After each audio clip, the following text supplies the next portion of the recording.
Yani fikirləşin, kim korumalı torpağı?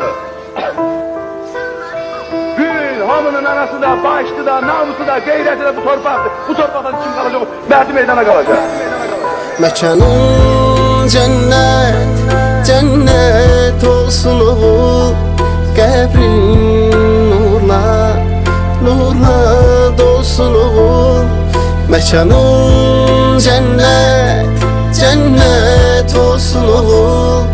Qəbrin nurla, nurla dolsun oğul.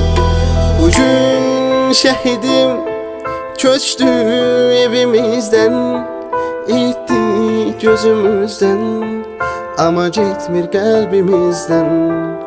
Bugün yine vətən ağlayır.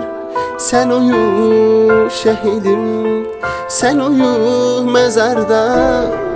Mekanın cennet, cennet olsun oğul.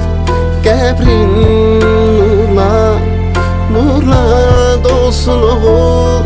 Mekanın cennet, cennet olsun oğul. Qəbrin nurla, nurla dolsun oğul. Ana ağlama, qara bağlama, oğlun şehit oldu. Yarım ağlama, yüreği dağıldı.